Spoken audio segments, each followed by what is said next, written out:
जय हिंद। बहुत बहुत स्वागत आप सभी का आज के इस करंट अफेयर की क्लास में। और आज की ये करंट अफेयर की क्लास आप सभी डिफेंस एस्पिरेंट्स के लिए बेहद इंपॉर्टेंट रहने वाली है, क्योंकि सितंबर मंथ का जो आपका सेकंड वीक है यानी कि आज का दिन, उसमें हुए जितने भी आपके इंपॉर्टेंट इवेंट्स हैं उन सभी इवेंट्स को आज की क्लास में डिस्कस किया जाएगा। और यह भी मेरे द्वारा आपको बताया जाएगा कि इन सभी इवेंट से रिलेटेड क्वेश्चंस आपके एग्जाम में कैसे पूछे जा सकते हैं। तो आप अपने कॉपी और पेन को लेकर तैयार रहिए, जिससे कि आप एक प्रॉपर नोट्स बना सकें। तो सबसे पहले हम जानते हैं कि आज के 5 इंपॉर्टेंट इवेंट्स आज की क्लास में कौन से रहने वाले हैं। तो यहां पर देखिए, आज की क्लास में हम जो आपका डिस्कस करेंगे, सबसे पहला, राष्ट्रपति ने भारतीय नौसेना के विमानन विंग को प्रतिष्ठित प्रेसिडेंट कलर अवार्ड से सम्मानित किया।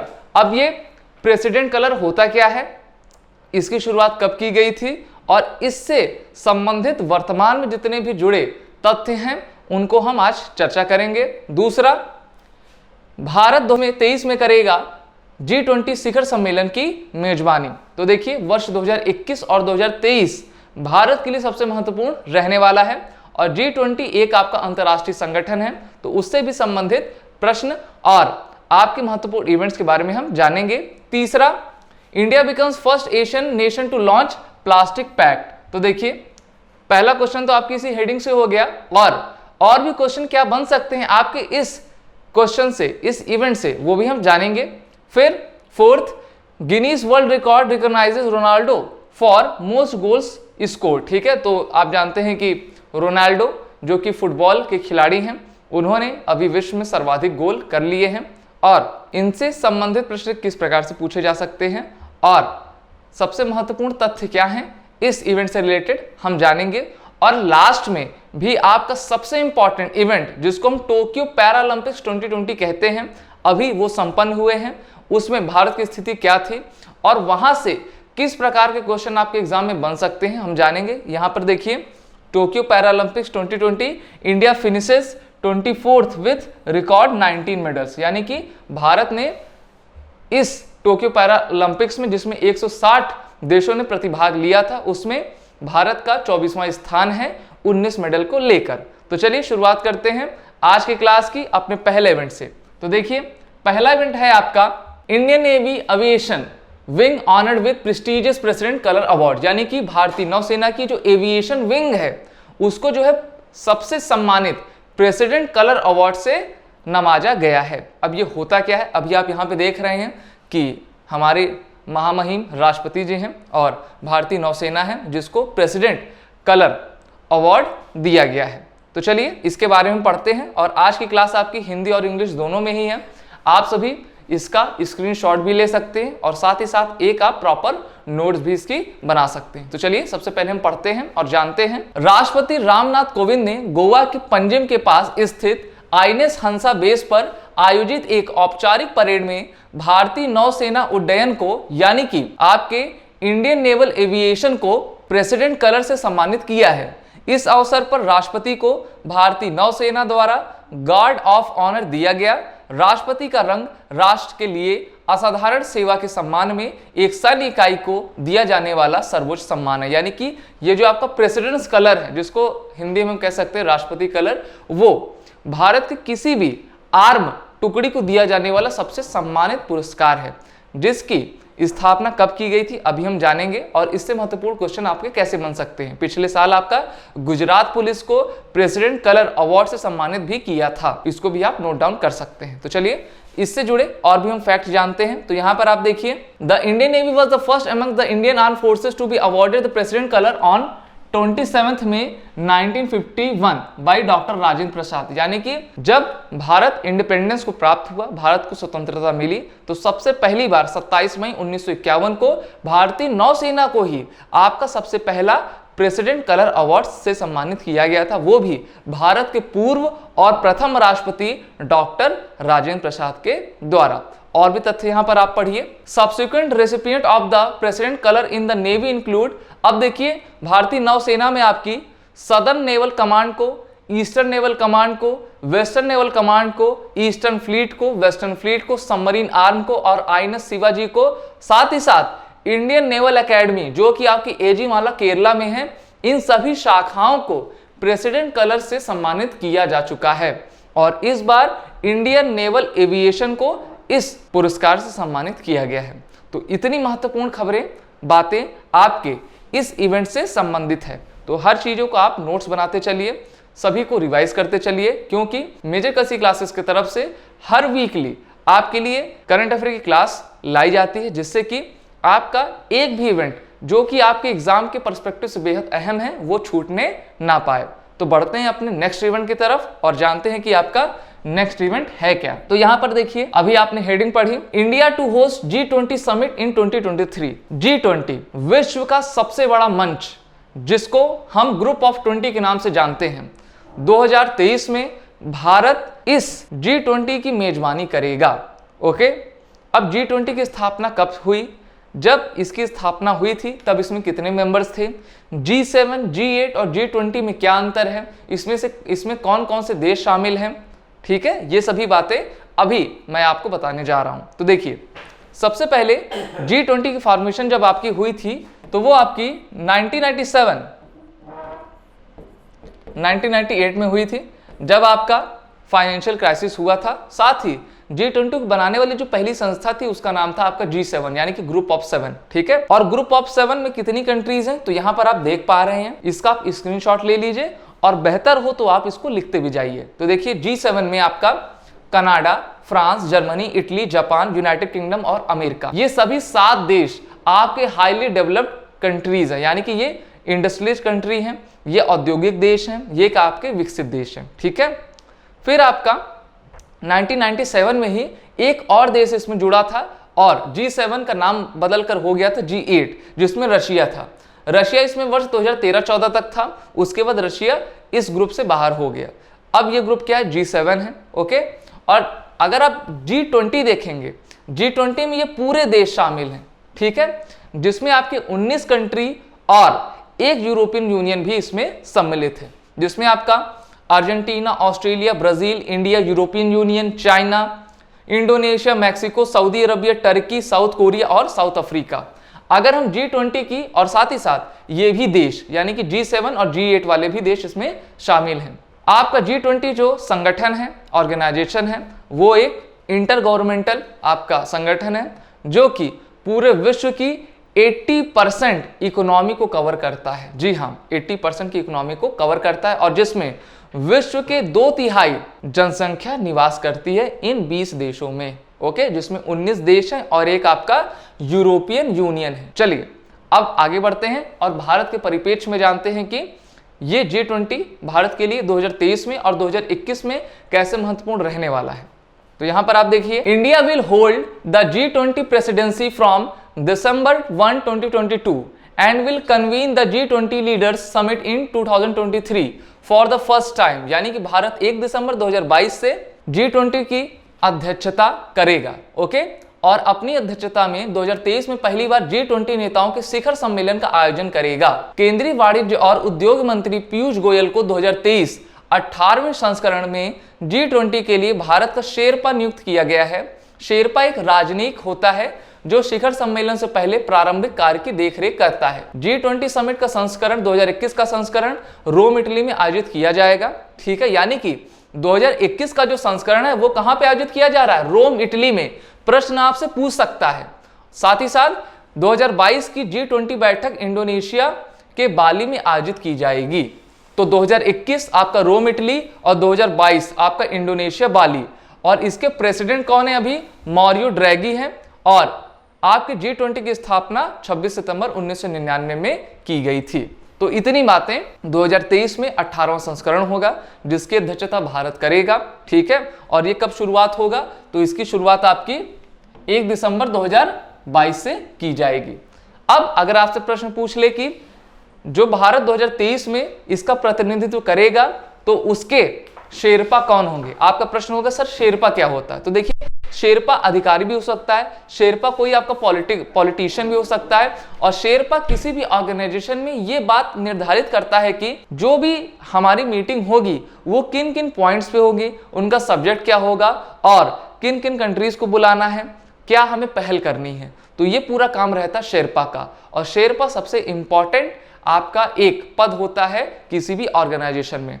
तो 2023 में यानी कि दिसंबर लास्ट 2022 में जब भारत इसकी प्रेसिडेंसी करेगा तो पीयूष गोयल जो कि अभी भारत के कॉमर्स मिनिस्टर हैं, ठीक है, इसके शेरपा होंगे। ठीक है, चलिए आगे बढ़ते हैं। अब देखते हैं कि आपका इन्वायरमेंट और टेक्नोलॉजी से रिलेटेड एक इंपॉर्टेंट आपका इवेंट। तो यहां पर देखिए, India becomes first Asian nation to launch plastic pact. Asia पूरे एशिया में देखें तो भारत पहला एक ऐसा देश बन गया है जो अब जिसने प्लास्टिक पैक्ट पर एग्रीमेंट कर लिया है। अब ये प्लास्टिक पैक्ट है क्या, तो चलिए हम जानेंगे। प्लास्टिक पैक्ट के लिए सर्कुलर सिस्टम को बढ़ावा देने के लिए एक नया प्लेटफॉर्म प्लास्टिक पैक्ट लॉन्च करने वाला भारत एशिया का पहला देश बन गया है।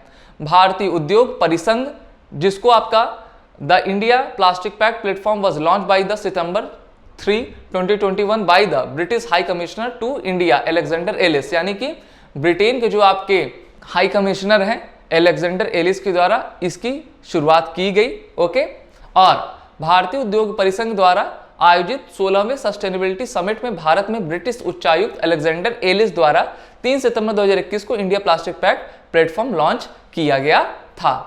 अब इस प्लास्टिक पैक्ट के बारे में आप जान लीजिए, क्योंकि प्रश्न आपके इसी पीपीटी से बनने वाले हैं। तो यहां पर देखिए, अगर मैं इंग्लिश वाला पढ़ूं तो the new platform India plastic pact is a joint effort of the world wide fund for nature and the confederation of Indian industry and envisions to create a world where plastic is valued and does not pollute the environment. Okay, the pact targets the businesses to transition towards a circular economy for plastic by 2030.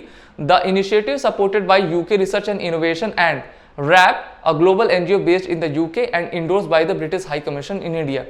आप जान रहे हैं कि ऐसे हम plastic निर्माण ना करें जो कि हमारे पर्यावरण को सबसे ज्यादा हार्मफुल करे। इस कारण से भारत सरकार के द्वारा इस पहल को शुरुआत की गई, जिसमें ब्रिटेन का भी सहयोग भारत को दिया जा रहा है। अब आपसे प्रश्न ये पूछ सकता है कि एशिया की पहली कंट्री कौन बन गई जिसने प्लास्टिक पैक्ट को लॉन्च किया है, तो यह है आपका भारत। ठीक है, किसकी मदद से, ब्रिटेन की मदद से।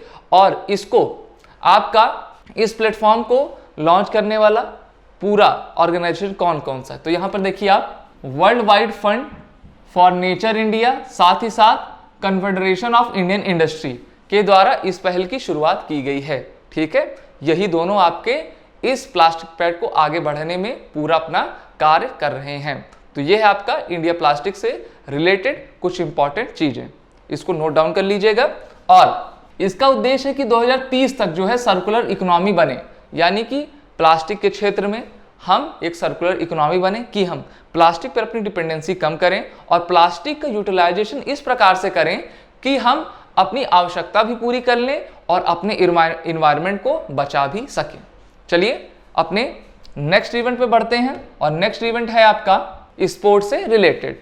तो आप ये देख रहे हैं कौन से खिलाड़ी, क्रिस्टियानो रोनाल्डो हैं जो कि अंतर्राष्ट्रीय फुटबॉल खेलों में सर्वाधिक गोल करने वाले आपके खिलाड़ी बन गए हैं। तो चलिए, और इनके नाम आपका गिनीज वर्ल्ड रिकॉर्ड भी हो गया है। Portuguese captain Cristiano Ronaldo has broken the world record for most goal scored in men's international football. यानी कि ये देखिए, पहला प्रश्न आपसे ये पूछा जा सकता है कि क्रिस्टियानो रोनाल्डो जो है आपके किस देश के खिलाड़ी हैं, तो ये हैं आपके पुर्तगाल के खिलाड़ी हैं। ठीक है, और पुरुष के अंतर्राष्ट्रीय फुटबॉल में सर्वाधिक गोल करने का विश्व रिकॉर्ड इन्होंने तोड़ दिया है। रोनाल्डो ने विश्व कप क्वालिफायर में आयरलैंड के खिलाफ ब्रेस बनाकर ईरानी स्ट्राइकर अली डेई के 109 अंतर्राष्ट्रीय गोल के लंबे समय तक रिकॉर्ड को तोड़ दिया। 36 साल की उम्र में रोनाल्डो ने अभी तक 111 गोल के साथ सबसे अधिक अंतर्राष्ट्रीय गोल करने का गिनीज वर्ल्ड धारक बन गए हैं। तो ये अब 111 गोल कर चुके हैं और इन्होंने ये करके गिनीज वर्ल्ड रिकॉर्ड में अपना नाम अंकित करा लिया है।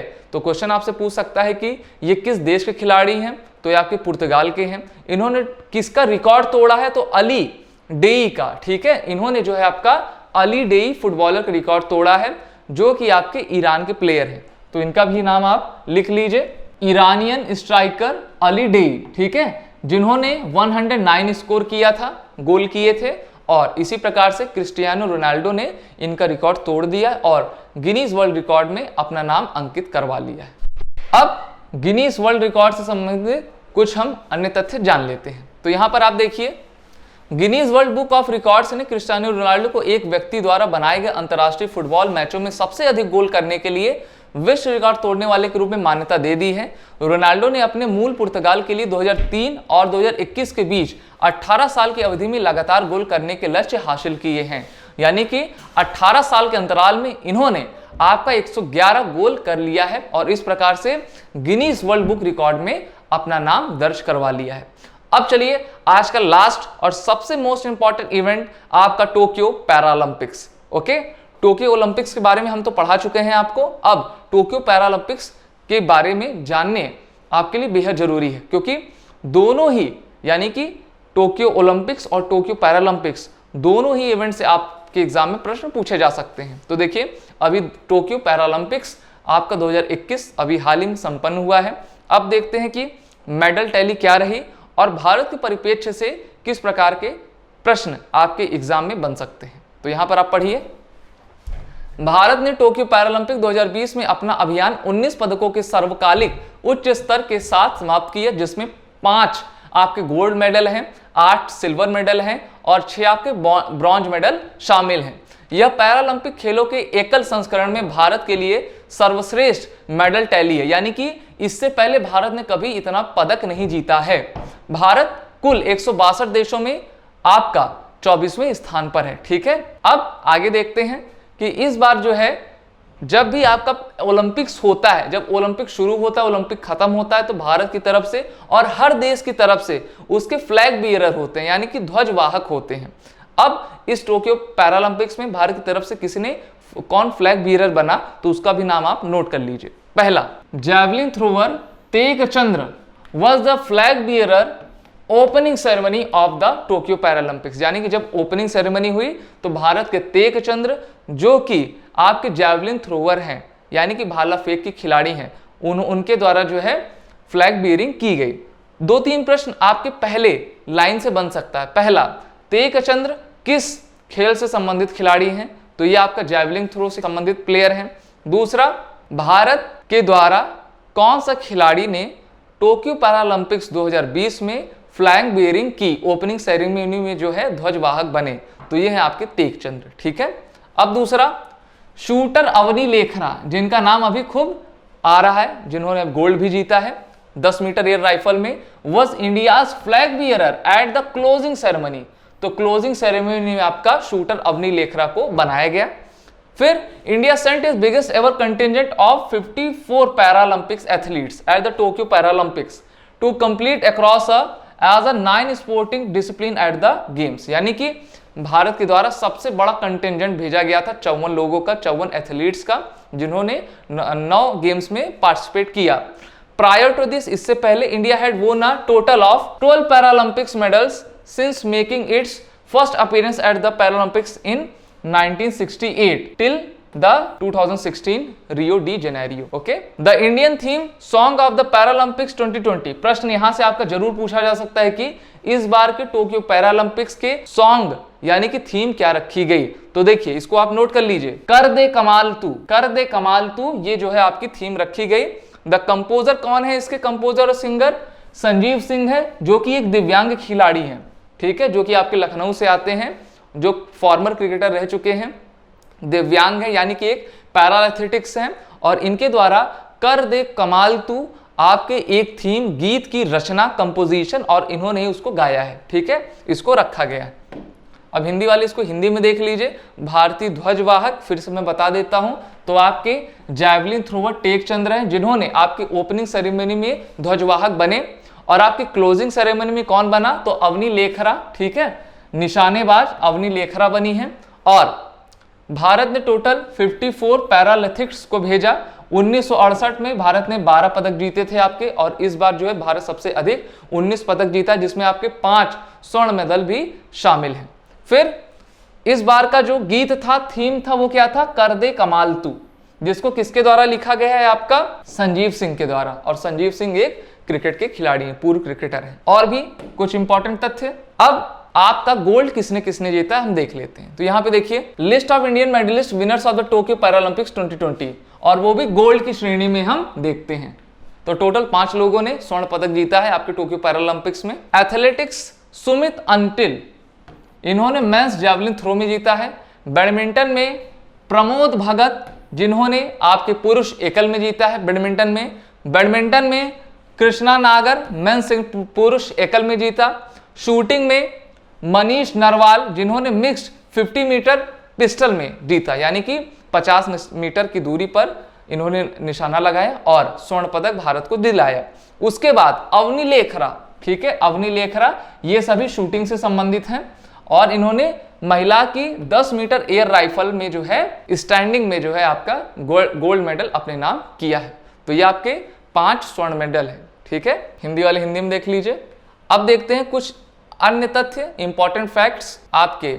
अब देखते हैं टोक्यो पैरालंपिक्स से जुड़े कुछ महत्वपूर्ण तथ्य। तो यहां पर देखिए आप, टोक्यो जो पैरालंपिक्स था वो जापान के टोक्यो शहर में आयोजित किया गया, वो भी 24 अगस्त से लेकर 5 सितंबर तक। तो आपसे प्रश्न पूछा जा सकता है कि समर पैरालंपिक्स का 16वां संस्करण किस देश के किस शहर में आयोजित किया गया? तो ये जापान के टोक्यो में आयोजित किया गया है, ओके, पहला। दूसरा, टोक्यो पैरालंपिक में पहली बार बैडमिंटन और ताइक्वांडो को शामिल किया गया। तो अगर आपसे प्रश्न पूछ ले कि इस बार के टोक्यो पैरालंपिक्स में किन 2 खेलों को जो शामिल किया गया है, तो ये है आपके बैडमिंटन और ताइक्वांडो, ओके, तो उसको भी आप नोट कर लीजिए। टोक्यो पैरालंपिक खेलों में अंतिम पदक तालिका में चीन शीर्ष पर रहा और चीन ने कुल 207 आपके मेडल जीते हैं, जिसमें 96 आपके गोल्ड मेडल शामिल हैं। तो चीन पहले पे रहा, ओके। दूसरे पे आपका यूनाइटेड किंगडम रहा, जिसने 124 गोल्ड आपके पदक जीते, और तीसरे पे यूएसए रहा, ठीक है। फिर यह लगातार 5वीं बार है जब चीन ने पैरालंपिक्स खेलों में स्वर्ण पदक और समग्र पदक तालिका दोनों में दबदबा बनाए रखा है, यानी कि चीन पिछले 5 सालों से आपका इस पैरालंपिक्स में प्रथम स्थान पर काबिज है। उसके बाद समापन समारोह का शीर्षक क्या था, इसको आप लिख लीजिए, हार्मोनियस कैकोफोनी। हार्मोनियस कैकोफोनी यानी कि जो थीम होता है, शीर्षक होता है, टाइटल होता है हार्मोनियस कैकोफोनी, और इसमें सक्षम अभिनेता और विकलांग दोनों शामिल थे। इस विषय को आयोजकों द्वारा पैरालंपिक्स से प्रेरित दुनिया जहां मतभेद चमकते हैं के रूप में वर्णित किया गया था। तो ये थे आपके आज के 5 मोस्ट इंपॉर्टेंट इवेंट्स, जिसको आपने पढ़ा, जाना, समझा, और आपने ये देखा कि इन सभी इवेंट से आपके एग्जाम में कैसे प्रश्न पूछे जा सकते हैं। अब देखिए, आप जानते हैं कि कोविड-19 की जो महामारी है धीरे धीरे आपको खत्म होती जा रही है। साथ ही साथ कोचिंग्स, कॉलेज, स्कूल्स भी खुल रहे हैं। मेजर कृषि क्लासेस ऑनलाइन तो आपको एजुकेशन प्रोवाइड कर ही रहा है, साथ ही साथ हमारा जो इंस्टीट्यूट है वो ऑफलाइन मोड पर भी शुरू हो गया है। तो यहाँ पर आप आके अपने पढ़ाई को और भी बेहतर कर सकते हैं। तो जुड़िए आप मेजर कृषि क्लासेस से, जिससे कि आपकी तैयारी और भी प्रबल हो और आप भारतीय सेना का हिस्सा बन सकें। तो चलिए मिलते हैं अगले वीक में, तब तक के लिए जय Hind and wish you all the best.